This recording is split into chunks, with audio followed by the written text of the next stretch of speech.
చదివేరే, ఖడ్గమాల చదివేదే. అది YouTube channel వాడు క్లోజప్లో తీస్తూ మనకు చూపించారు, మీరందరూ చూశారు. అమ్మా ప్రశాంతమ్మ, మీరు చెప్పిన మాట తప్పని మీకు అనిపిస్తే నేను చెప్పలేదు రాజేంద్రకి అని చెప్తే, మీరు నమ్మిన జొన్నవాడ కామాక్షమ్మ, నేను నమ్మిన జొన్నవాడ కామాక్షమ్మ పాదాల మీద మీద ప్రమాణం చేసి చెప్పండి, నేను రాజేంద్రతో మాట్లాడలేదని చెప్పి చెప్పండి. మీరు ఏది చెప్తే అది నేను చేస్తానని చెప్పి కూడా నేను తెలియజేసుకున్నాను. సమయం లేదు కాబట్టి ఆ ఆడియోని మీకు వినిపించదలుచుకున్నాను. ఆ తర్వాత అన్న విజయసాయి అన్న, ప్రసన్న అన్న దీని గురించి మీకు స్పందిస్తారని చెప్పి తెలియజేసుకుంటూ సెలవు తీసుకుంటున్నాను. నమస్కారం.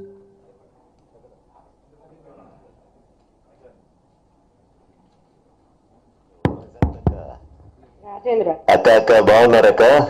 బాగున్నా. ఎక్కడున్నావు? అక్క బెంగళూరులో ఉన్నానక్క. అదే ఇక్కడ పీజీలు స్టార్ట్ చేస్తున్నానక్క, ఒక 2 పీజీలు అవి కట్టిస్తున్నానక్క. ఓ ఇక్కడ లేవా నువ్వు? అంటే ఆ పీజీలో అయ్యేదాకా ఒక 8 నెలల నుంచి వస్తా పోతా ఉన్నానక్క. నెక్స్ట్ వీక్ వస్తున్నానక్క నెల్లూరుకి.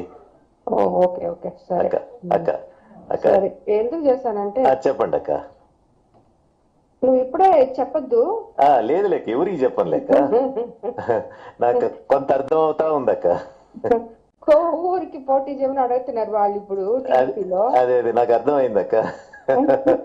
అక్క అక్క అది ఎట్టుంటది అనేది నాకు తెలీదు.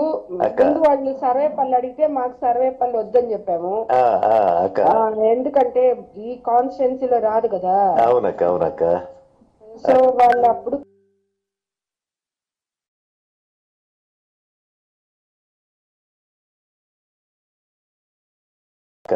ఇప్పుడు ఆయన మానేశాడు, మళ్ళీ వెనక్కి పోయేశాడు. ఆయన పేమెంట్ తీసుకొని ఏదో చేశాడు. మనమైతే ఇంకా వాళ్ళు వెనక పడే ఉన్నారు, మమ్మల్ని వదలటం లేదు ఎవరు. రోజు ఇంటికి వస్తారు, ఫోన్ల మీద ఉన్నారు. నాకు కూడా ఇష్టం లేదు మారడం అసలు. ఫస్ట్ నుంచి నాకు ఈ పార్టీ ఇష్టము, దానివల్లే. కానీ మరీ వాళ్ళు ఈ మాదిరి చేసేటప్పుడు అన్నని కన్విన్స్ చేయలేకుండా అంటే అన్న ఒకటే మాట్లాడుతున్నారు. అంటే నాకు ఇంకా అవమానం జరిగినా మళ్ళీ నువ్వు దాంట్లోనే ఉండమంటావా, నేను ఉండను అన్నారు. సరే గమ్ముగా అయిపోదాము అని చెప్పాను నేను. అంత చాతగాంతనంగా నేను ఎందుకు ఉండాను, నాకేమి రాజకీయం అవసరం లేదు, పోటీ చేస్తా నేను. గెలిస్తా ఓడిపోతే ఓడిపోతా, తర్వాత ఫైట్ గా అయిపోతా నేను, అంతేగాని పోటీ చేయకుండా నేను ఉండను అంటున్నాడు ఆయన. సో అది ఇప్పుడు జరుగుతుండేది. సో ఇప్పుడు వీళ్ళేమో అందరూ బట్టి నాకొద్దులే ఉత్తి ఎంపీ ఎలక్షన్ చేసుకోండి అంటే, లేదు లేదు అక్కడ దినేష్ కి తక్కువ ఉంది, మైనస్ లో ఉన్నాడు, మీరైతే ప్లస్ అవుతది అని చెప్పి పట్టుకొని ఉన్నారు వాళ్ళు. అదైతే వాస్తవం. దినేష్ అయితే వీక్ క్యాండిడేట్ అక్కడ. ఇంకా నేను మీ గురించి ఏం చెప్పేదాక అన్నా, మీరు కావాలైనా కోవూరైనా అని చెప్పి అంటున్నారు ముందు. కోవూరు అయితే ఈయన ఆదాలు వాళ్ళ అల్లుడికి ఇప్పుడు వాళ్ళు రావట్లేదు కాబట్టి వాళ్ళు కావాలి. ఆల్రెడీ కావ్య కృష్ణారెడ్డి ఉన్నాడు, అతను చూసుకుంటాడు.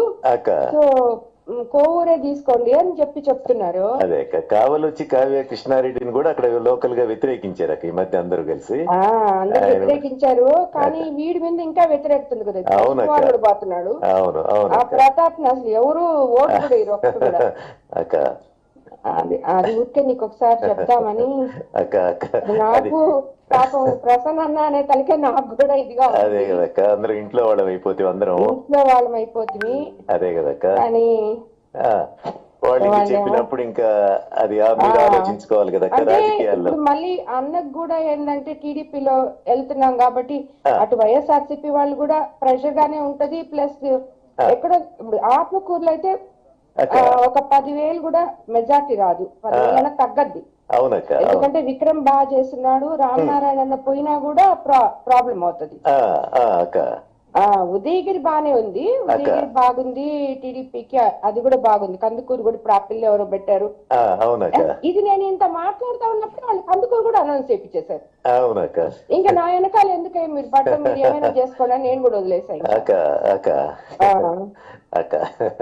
అది నేను మధ్యస్థంగా ఏం చెప్పలే, నాకు మీరు అన్న ఇద్దరు కావాలి కదా. ఈ మధ్య ఏంటంటే నేను కూడా కొంచెం అన్నకు దూరంగానే ఉన్నానక్క. చూసుంటారా వీడియోలో చెప్తూ పెడుతున్నావు కదా. అదే కదక్క. అదే ప్రతి ఎలక్షన్ అప్పుడు మీకు అందరికి మామూలు ఇది అన్నదమ్ములకి అవి ఉంటాయి కానీ అక్క మాకెప్పుడు పెద్దగా లేవక్క. మేము పోయి తిరిగేది చేసేది అన్న గెలుపు కోసం గట్టిగా కృషి చేసేవాళ్ళము అన్ని ఉండేదక్క.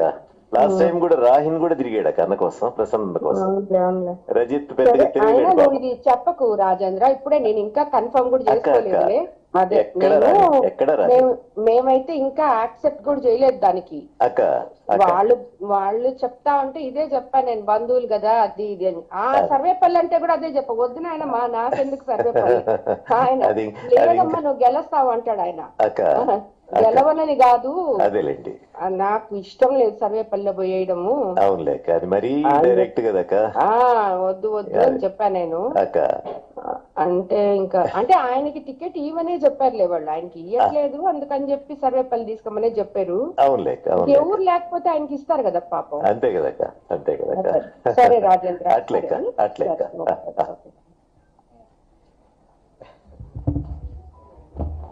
విన్నారు కదా.